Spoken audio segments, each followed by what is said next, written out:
বুবু, কি ব্যাপার? আপনি অনুমতি ছাড়া আমার বুবুর ছবি কেন আঁকছেন? স্ট্রেঞ্জ, কল্পনায় দেখা মানুষ সামনে কিভাবে চলে আসলো? কল্পনা, তাই না? মস্করা করেন। আপনি কে? সত্যি করে কোন তো, আমার বুবুরে কেমনে চিনেন? ট্রাস্ট মি, আমি আপনার বোনকে চিনি না, কোনো মস্করা করছি না। আমার নাম আবির, আমি ঢাকায় থাকি। এখানে এসে ছবি আঁকি, সকালে আসি, সন্ধ্যায় চলে যাই। কিন্তু আপনার বোনকে আমি কখনো দেখিনি এর আগে। চল আমরা বাড়িতে যাই। দাঁড়াও বুবু, চল। আপনি এগুলো কি করছেন?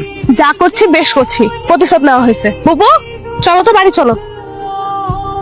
কল্পনায় দেখা চেহারা যখন তোমার সামনে চলে আসে, তোমাকে ধরে নিতে হবে স্রষ্টা তোমার জন্য পাঠিয়েছে, হারানো যাবে না।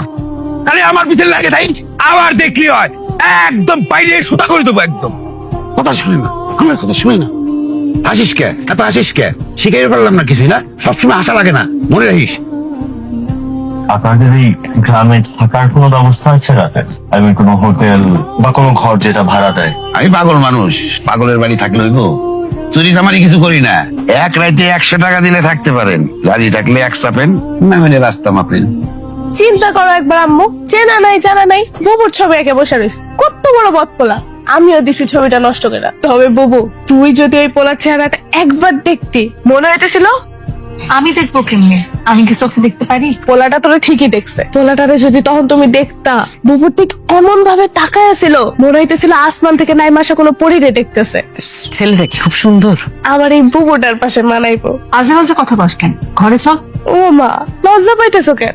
চলো চলো চলো। জানো আজকে কি হয়েছে? লতা কইলো শহরের কোন ছেলে নাকি পরি খুব সুন্দর একটা ছবি আঁকছে। ছেলেটা নাকি দেখতে খুব সুন্দর, শিক্ষিত। এইরকম একটা ছেলের সাথে যদি আমাকে পরির বিয়া দিতে পারতাম। মা, তোমার না কইছি মায়ের বিয়া নিয়ে এত চিন্তা করো না। বিয়া শাদী হইতেছে ভাগ্যের ব্যাপার, ভাগ্যে যেখানে লেখা আছে বিয়া সেখানেই হইব। কি করেন? ছবি আঁকি। আপনি চাকরি করেন না? না, এটাই আমার প্রফেশন। প্রফেশন বোঝেন আপনি? জি ভাইজান, ক্লাস 9 পর্যন্ত পড়ছিলাম, পরে মাথায় সমস্যা হয়েছিল, পরে আর পড়াশোনা হয় নাই। হাসতে দিতে জন্য দেখতেছি যারা শিক্ষিত লোকের সাথে কথা কইতেছি, ফাজিল খুন্দা আকার। আপনি কার সাথে কথা বললেন ওখানে? গাছের সাথে ভাইজান, পাগল মানুষ তো, গাছের ভাষা বুঝি। গাছকে একটু জিজ্ঞেস করে দেখেন তো, আজকে আমার যে মেয়েটার সাথে দেখা হয়েছে, তার সাথে আমার প্রেম বা ভালোবাসা হবে কিনা। ভাইজান, গাছপালা, নদী নালা মানুষের মনের খবর নিতে চায় না। এরা মানুষের পছন্দ করে না। করবে কেন কন? মানুষ তো তাকে ক্ষতি করে। যে মেয়েরা আপনি পছন্দ করেন, আপনি আল্লাহর নাম নিয়ে তার সাথে যায় দেখা করেন,